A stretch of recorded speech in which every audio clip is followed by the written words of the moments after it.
I raised Sophia alone after her mother passed away when she was just 5. Those early years were pure love wrapped in struggle. I worked 2 jobs, days at the mill, nights fixing cars, so she could have new shoes, dance lessons, and the college education I never got.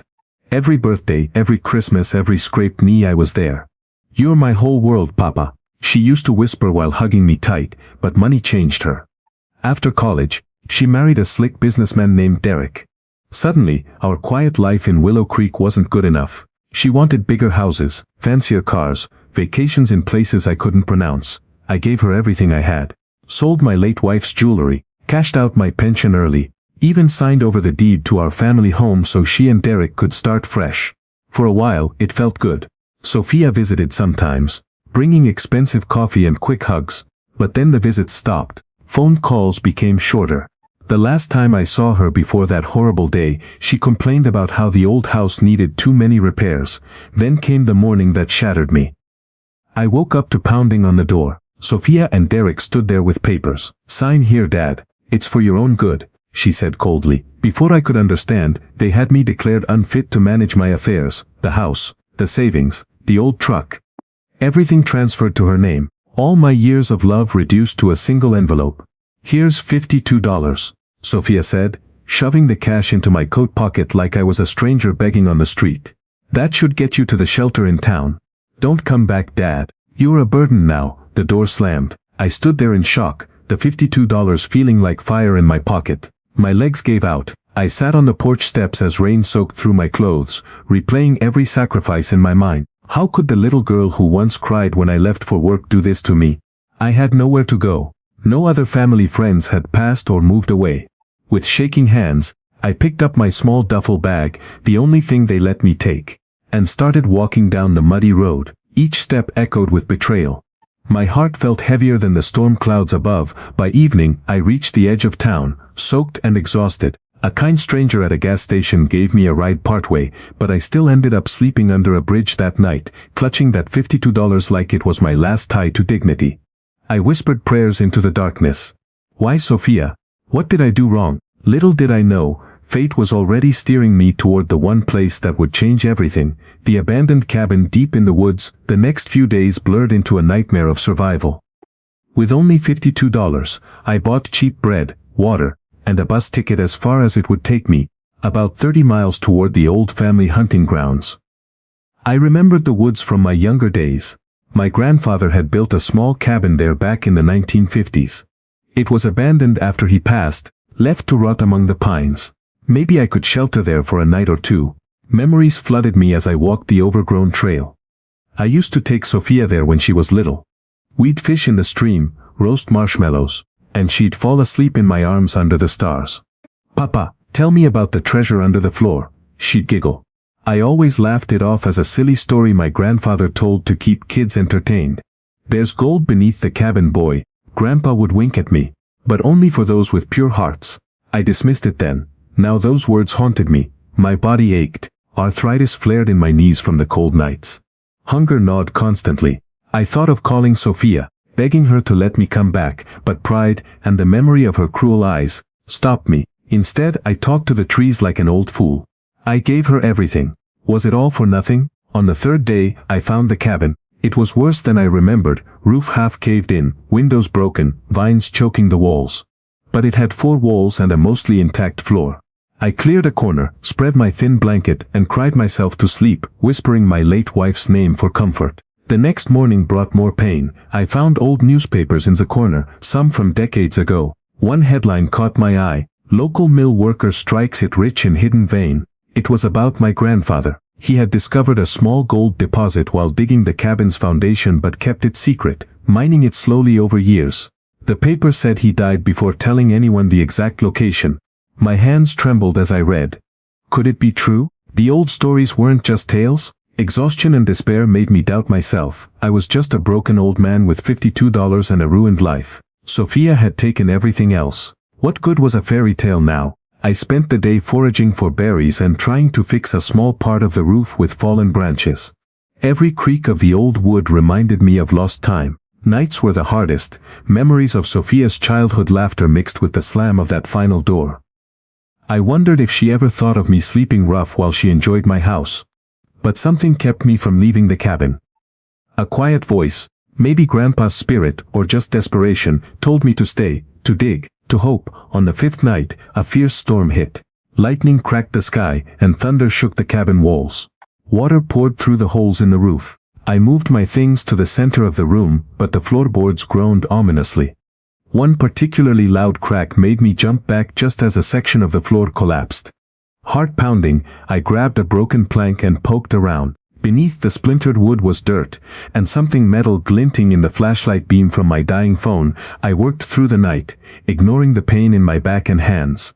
Using a rusty shovel I found in the corner, I dug carefully. Hours passed, blisters formed, rain mixed with sweat on my face.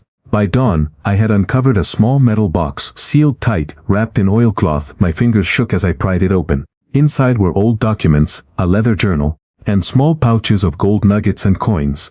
Grandpa's handwriting filled the journal pages. He had found a modest gold vein and mined it quietly, hiding the wealth to protect the family from greed. He left instructions. For my grandson Elias, when times are darkest, use it wisely, with a pure heart. The real treasure isn't the gold. It's knowing who deserves it. Tears streamed down my face. There was enough here, carefully estimated at over $2 million in today's value if sold right, to change my life forever. Deeds to hidden land parcels, stock certificates from old companies, and notes on safe banks. But the biggest shock came from a sealed letter addressed to me, dated just before Grandpa died. It mentioned a second, larger deposit he suspected but never fully explored. He left clues in the journal. I sat there among the ruins, gold in my lap, and laughed through my sobs. Sophia thought she took everything. She forgot the one place I had told her stories about as a child. The abandoned cabin. Now what? Revenge?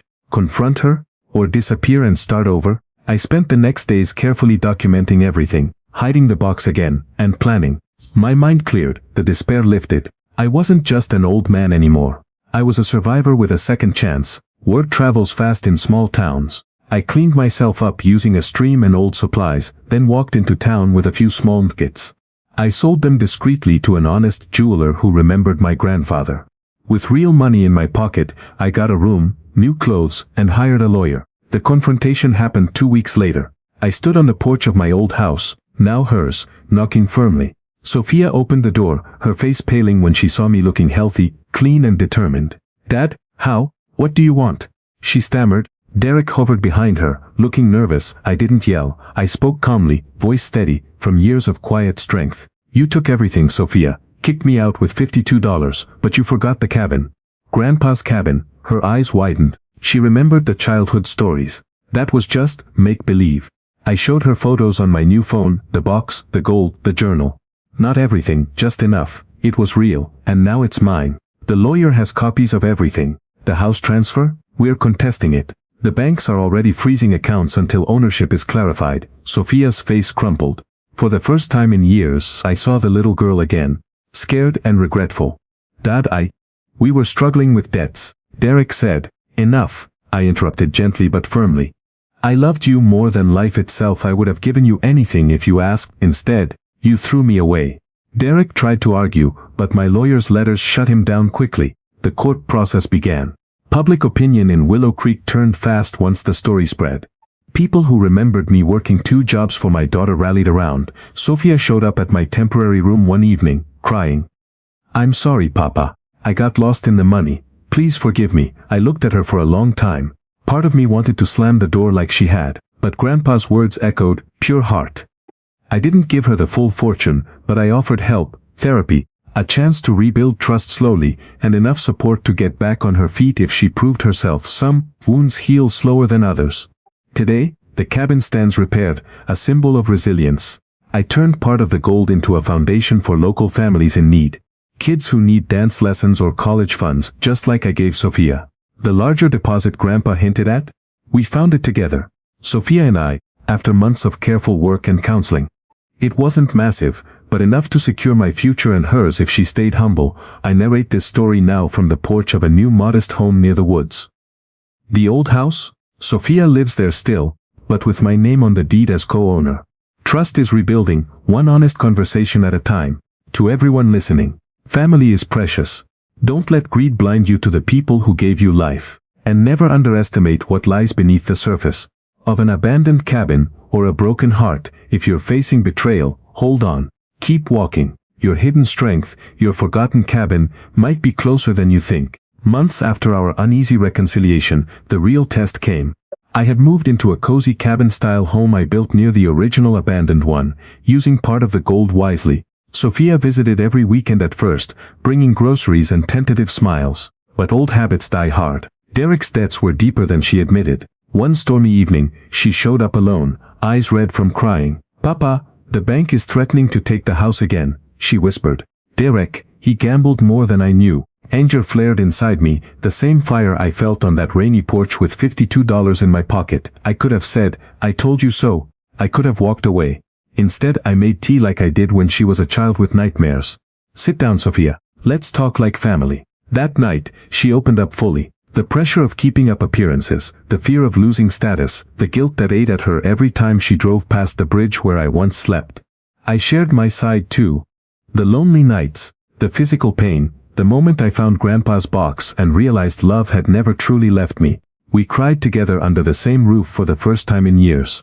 I didn't bail her out completely. Instead, I helped her make a plan. Derek had to leave if he wouldn't get help. She would work part-time, and I would provide a safety net, not a handout. This time, I told her firmly, we build together. No more taking. The abandoned cabin became our healing place. We cleared more land, planted a garden, and slowly turned the old structure into a small museum of family history. Visitors from town started coming, hearing the legend of the gold beneath the floor.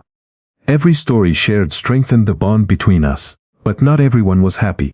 A distant cousin heard rumors of the fortune and showed up demanding his share. The past wasn't done testing us yet. Cousin Harlan arrived with legal papers and a greedy glint in his eye. The same look Sophia once had. He claimed Grandpa's will had been hidden and that half the gold belonged to his branch of the family. Lawsuits followed. Courtrooms, lawyers, stressful meetings that drained both me and Sophia. During those dark weeks, our relationship was forged in fire. Sophia stood by my side, gathering old documents and testifying about how I had been the one caring for Grandpa in his final years. "My father sacrificed everything for me," she told the judge, voice breaking. "I won't let anyone take what he earned through love and hard work." Her words healed something deep inside me. For the first time, I truly believed she had changed. We won the case. Harlan left town defeated, but the experience taught us both valuable lessons about protecting what matters. I updated my own will, leaving clear instructions and setting up a trust for future generations.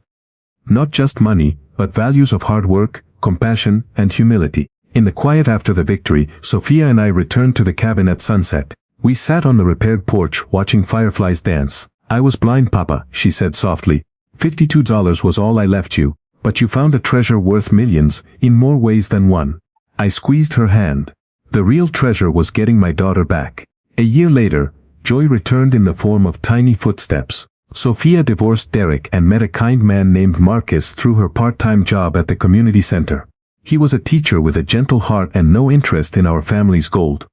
Only in Sophia's smile.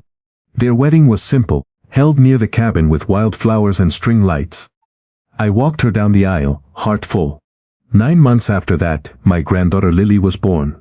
Holding her for the first time brought tears I couldn't stop. She had Sophia's eyes and my late wife's smile. I told Lily the stories every night as she grew. Not just the gold tale but the real one, of betrayal, survival, forgiveness, and the abandoned cabin that saved us. Sophia joined in, adding her own regrets and lessons. "Never forget what matters, little one," she would say. We started a small family tradition. Every full moon, we camped by the cabin. No phones, just stories, songs, and roasting marshmallows. Lily loved digging in the dirt for treasure, and we always let her find something special. A polished stone, a planted coin, or a note of encouragement. The YouTube channel where this story is being told. It started from these moments. Viewers connected with the raw emotion, the family healing, and the message that it's never too late to dig beneath the surface.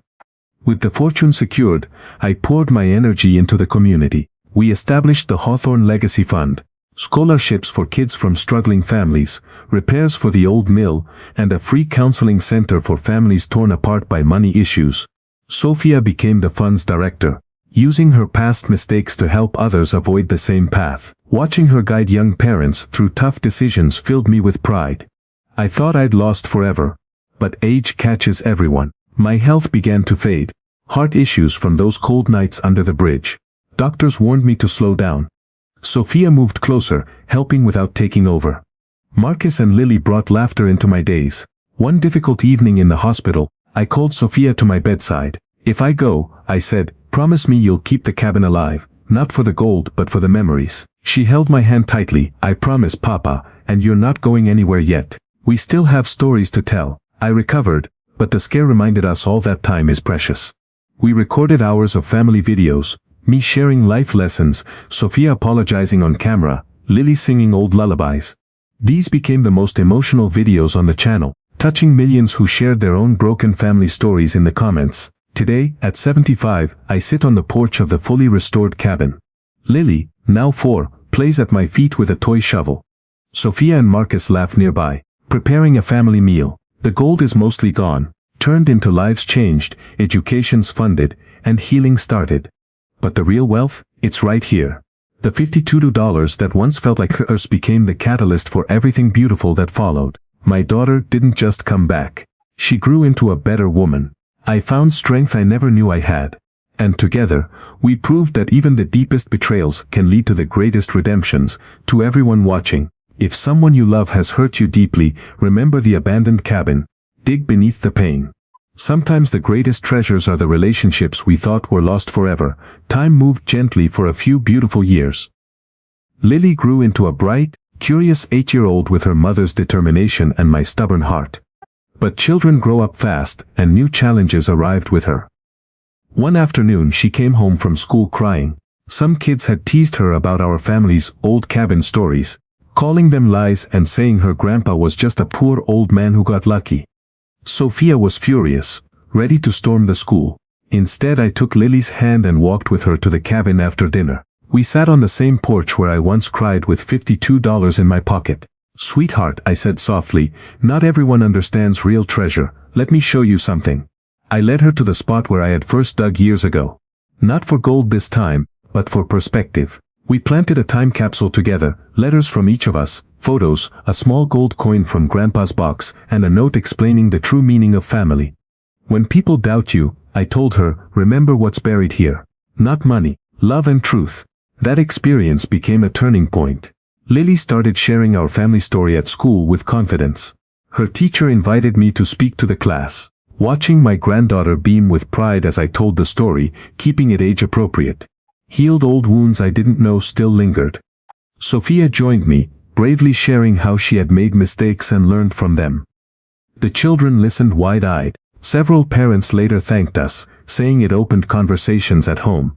The YouTube channel exploded after we posted a child-friendly version of the cabin visit. Comments poured in from parents worldwide.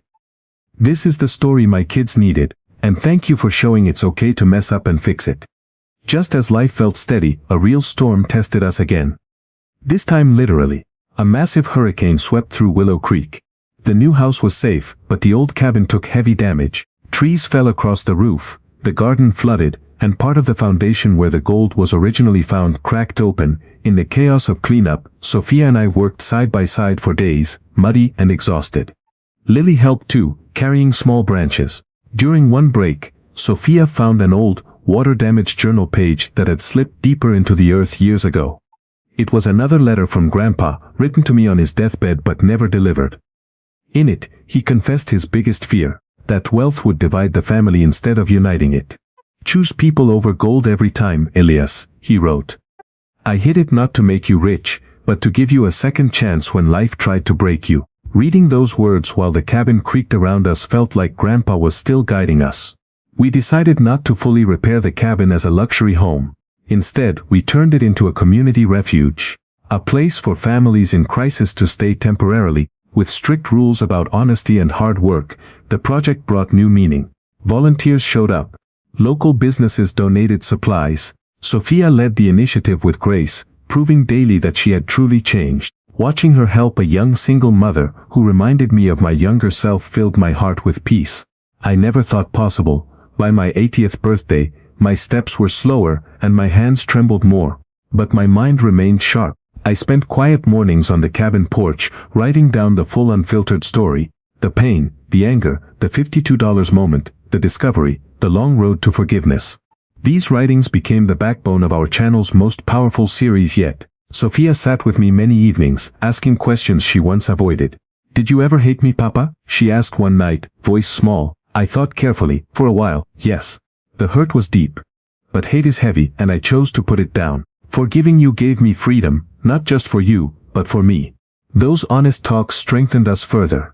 Marcus and Lily joined sometimes, turning them into family storytelling nights. Lily began writing her own version of the tale for a school project, calling it The $52 That Saved Us. Her innocent perspective brought new layers of hope to the story.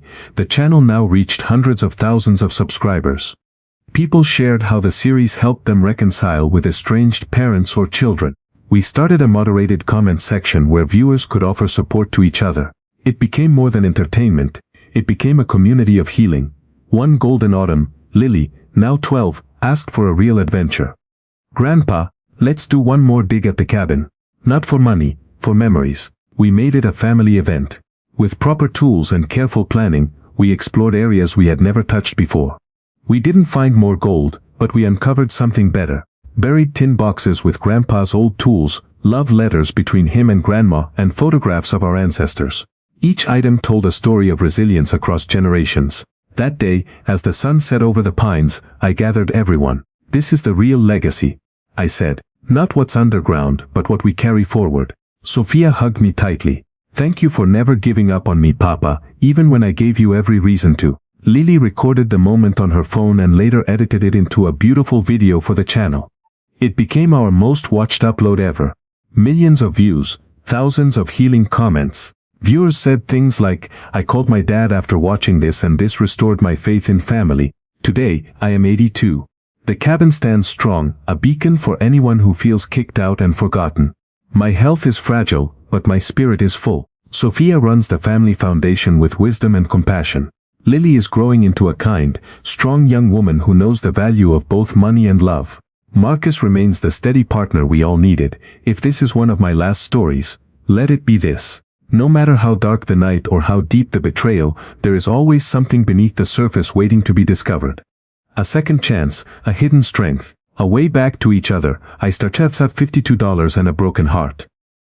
I end with a full life, a healed family, and a legacy that will outlive me. To every viewer who has followed our journey through these 15 sections, thank you. Your support, your stories, and your courage to forgive have been part of this healing too. Keep digging beneath your own abandoned cabins. The treasure is closer than you think. God bless you all. This is Elias Hawthorne, signing off with a heart full of gratitude. As I entered my mid-80s, the cabin became more than a refuge. It turned into a living classroom. Lily, now a teenager, started bringing her school friends there on weekends. They would sit around a campfire I carefully tended, listening to stories not just of gold and betrayal, but of resilience, choices, and second chances. One quiet evening, a shy girl named Maya opened up about her own fractured family. Her father had left when she was young, and resentment had built walls around her heart. I shared the raw pain of that $52 moment without holding back. "Anger is natural," I told her gently, "but letting it control you is a heavier burden than any I carried on that rainy road." Sophia watched from the shadows, tears in her eyes. Later, pulled me aside. "You're giving them what I needed at their age, Papa. Guidance without judgment." That night, we added a new tradition. Each visitor writes a short letter of hope or regret and buries it in a designated healing corner near the old foundation. Some letters we read together years later. Others stay buried until the writer is ready. The YouTube channel evolved too. We launched a Cabin Confession series where viewers submitted anonymous stories of family betrayal and redemption. Reading them aloud in videos, with soft music and cabin footage, created powerful connections. Donations to the Hawthorne Legacy Fund increased, helping more families avoid the pain we had endured. Lily turned 16 and faced her own crossroads. A scholarship offer arrived from a prestigious school far away. Exactly the kind of opportunity I had dreamed of giving Sophia decades earlier. But it meant leaving the cabin, the family foundation, and her growing role in our community work. She struggled with the decision. One night, she found me on the porch staring at the stars. "Grandpa, what if I become like Mom was? What if success changes me?"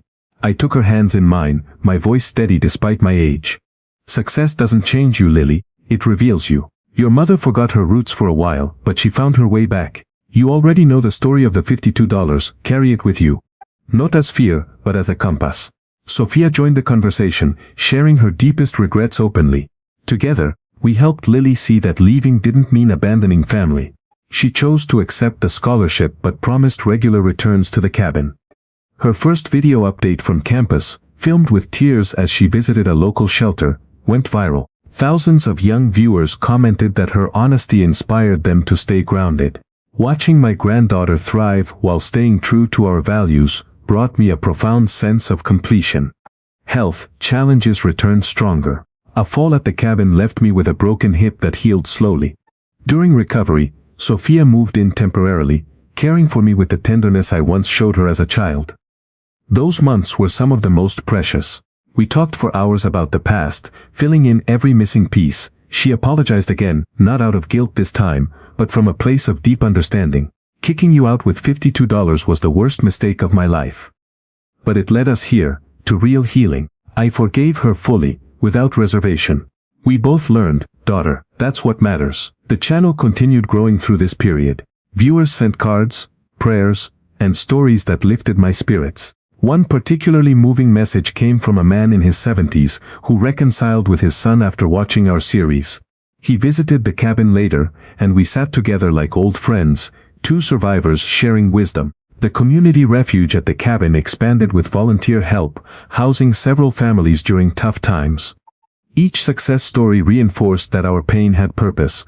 On my 88th birthday, I gathered the family at the cabin for a special ceremony. I officially passed leadership of the Hawthorne Legacy Fund and the cabin to Sophia and Lily. With Marcus's support, they would carry it forward into a new era. I handed Lily the original metal box, now empty of gold but full of journals and letters. "This is yours now," I said. "Use it to remember, not to hoard." Tears flowed freely. Lily hugged me tightly. "I'll make you proud, Grandpa.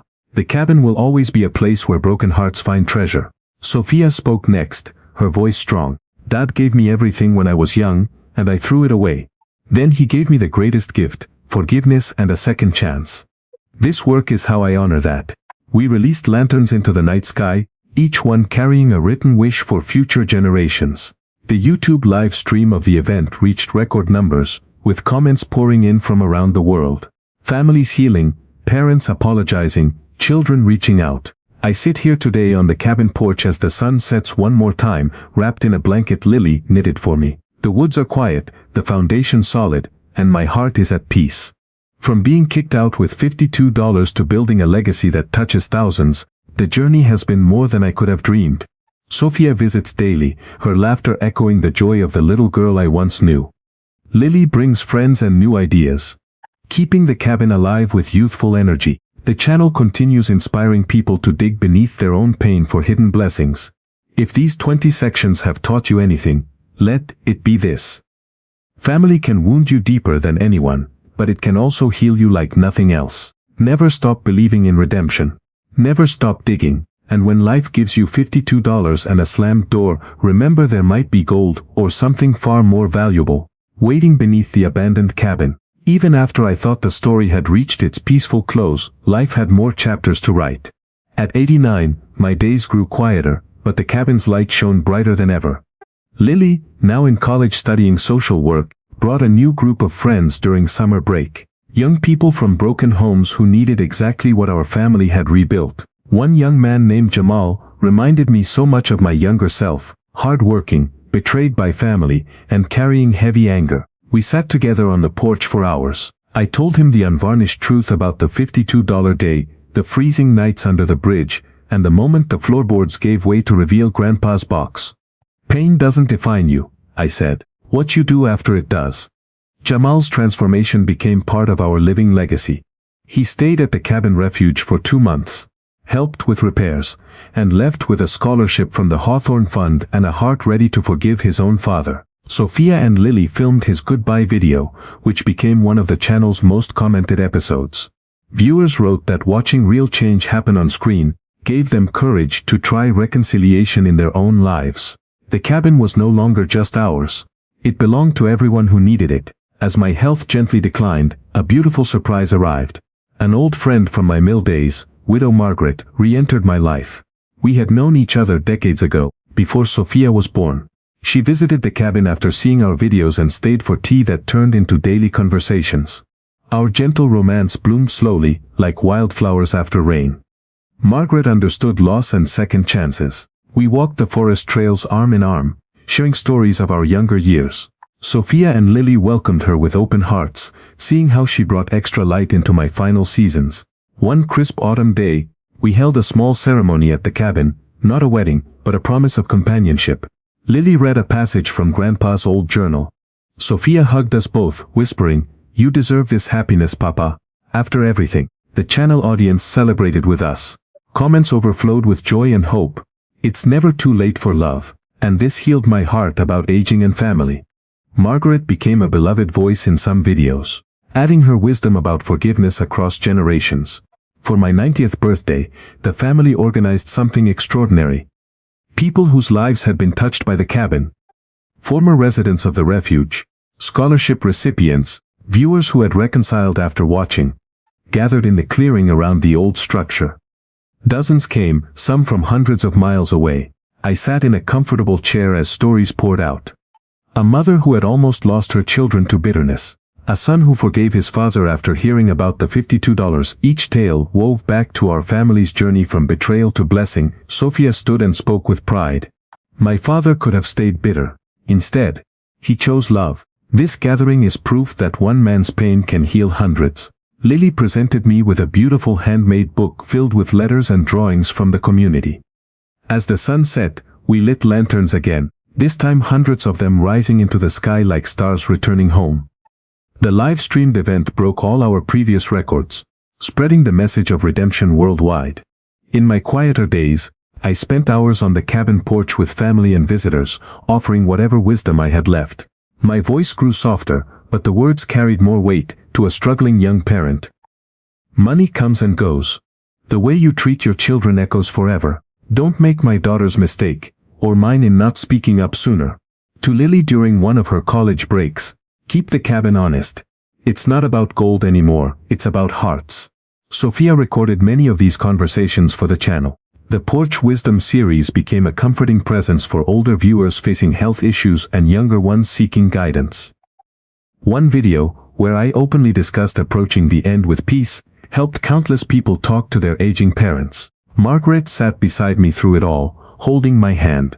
The love we found late reminded everyone that hope never expires. I leave this world now with a heart overflowing, from the deepest betrayal, being cast out with only $52, to building a legacy of forgiveness that has touched millions. Every tear, every step, and every hidden discovery beneath that abandoned cabin was worth it. Sophia leads with compassion and strength. Lily carries the torch with fresh vision. Margaret and the entire community keep the cabin alive. The YouTube channel continues as a beacon, run by the family with the same honest spirit. If you are listening to these 25 sections, know this. Your story is not over, no matter how broken it feels today. Dig deep, forgive bravely, love without keeping score.